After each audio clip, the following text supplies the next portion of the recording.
Mapagpalang araw po sa ating lahat. Ang aking pong bahagi ngayon ay mula sa Aklat ng Mga Bilang, Kabanata 26, talata 1 hanggang 13. Ang pangalawang sensus. Pagkalipas ng salot, sinabi ni Yahweh kina Moises at Eleazar na anak ni Aaron, "Magsagawa ka ng isang sensus. Bilangin at ilista ninyo ang pangalan ng mga Israelita na maaaring isama sa hukbo upang makipagdigma, mula sa gulang na 20 taon pataas. Dahil dito, tinipon nila ang mga pinuno sa kapatagan ng Moab, sa tabi ng Jordan, sa tapat ng Jericho. Binilang at inilista ang mga Israelita tulad ng iniutos ni Yahweh kay Moises. Ito ang listahan ng mga Israelitang umalis sa Ehipto. Sa lipi ni Ruben, na panganay ni Israel, ay ang mga angka ni Hanok, Palu, Hezron at Carmi. Ang mga angkang ito ang bumubuo sa lipi ni Ruben. Silang lahat ay 43,730. Ang anak ni Palo ay si Eliab, at ang mga anak ni Eliab ay sina Nemuel, Datan at Abiram. Sina Datan at Abiram, kasama ng pangkat ni Korah, ang nagpasimuno sa mga Israelita ng paghihimagsik laban kina Moises at Aaron at kay Yahweh. Si Korah naman at ang kanyang 250 kasama ang nilamon ng lupa. Ang mga pangyayaring ito ay nagsilbing babala sa buong bayan. Gayunmay, hindi kasamang namatay ang mga anak ni Korah. Sa lipi naman ni Simeon ay ang mga angka ni Nemuel, Hamin, Hakin, Sera at Saul. Amen. A blessed day to everyone. Narito ang aking daily devotion sa Book of Bilang, chapter 14 to 26. Ang kabuuang bilang ng lipi ni Simeon ay 222,200. Sa lipi ni Gad ay ang mga angka nina Sifon, Hage, Sone, Osne, Ire, Arod at Arile. Ang kabuang bilang ng lipi ni Gad ay 40,500. Sa lipi naman ni Judah, hindi kabilang sina at Onan na namatay sa Kanaan ay ang mga angka nina Sela, Pares, Zara, Hezron at Hamul. Ang kabuang bilang sa lipi ni Judah ay 76,500. Sa lipi ni Oscar ay ang mga angka nina Tola, Powa, Jasob at Simron. Lahat-lahat sa lipi ni Isakar ay 64,300.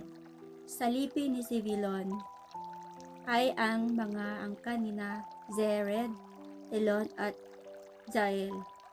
Silang lahat ay 60,500. Amen po. Isang mapagpalang araw pong muli sa ating lahat. Muli niyo po akong samahan sa pagbabahagi ko ng salita ng Diyos. Sinasabi po dito sa ika-26 na kabanata ng mga bilang, versikulo 27 hanggang 30. Ang pangalawang pagtatala ng mga Israelita.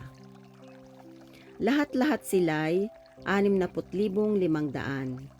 Ang lipi ni Jose ay pinagdalawa. Ang lipi ni Manases at Ephraim. Ito ang natala. Sa lipi ni Manases ay ang mga sambahayan ni Makir at ang anak nitong si Galaad. Ito naman ang bumubuo sa angkan ni Galaad. Si Heser at ang kanyang sambahayan. Si Helek at ang kanyang sambahayan. Si Sekem at ang kanyang sambahayan. Si Semida at ang kanyang sambahayan. At si Hefer at ang kanyang sambahayan. Si Zelofehad na anak ni Hefer ay hindi nagkaanak ng lalaki, kundi panay babae. Sina Maala, Noah, Hogla, Milka at Tirsa. Lahat-lahat sa angkan ni Manases ay 52,700. Ito naman ang natala sa lipi ni Ephraim, si Sutela at ang kanyang sambahayan, si Beker at ang kanyang sambahayan, at si Tahan at ang kanyang sambahayan. Ito naman ang bumubuo sa angkan ni Sutela, si Eran at ang kanyang sambahayan.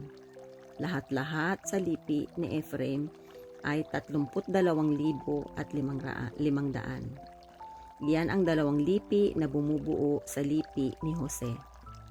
Ito naman ang natala sa lipi ni Benjamin, si Bela at ang kanyang sambahayan, si Asbel at ang kanyang sambahayan, si Ahiram at ang kanyang sambahayan, si Sufam at ang kanyang sambahayan, at si Hufam at ang kanyang sambahayan. Ito po ang mga salita ng Diyos. Salamat po sa Diyos. Amen.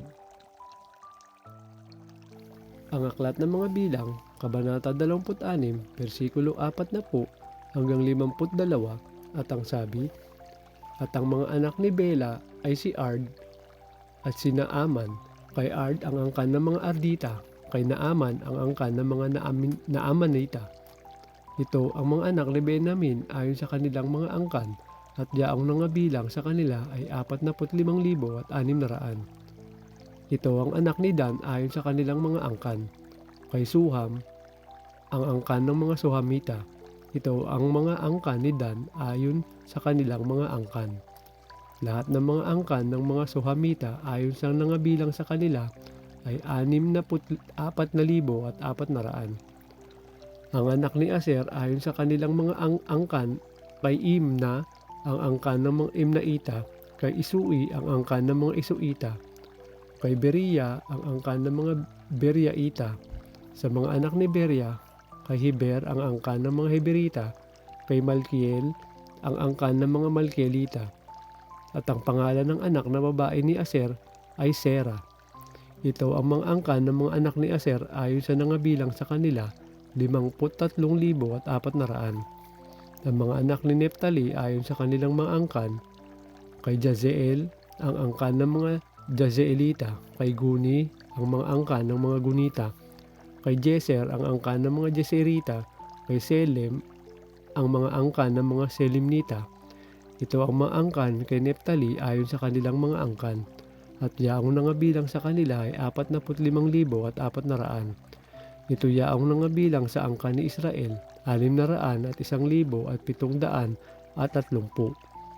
At sinalita ng Panginoon kay Moses na sinasabi, ito ang salita ng Diyos. Amen. Our devotion for today is from the book of Numbers, chapter 26, verse 53 to 65. Sa mga ito, babahagihin ng lupain na pinakamana ayon sa bilang ng mga pangalan.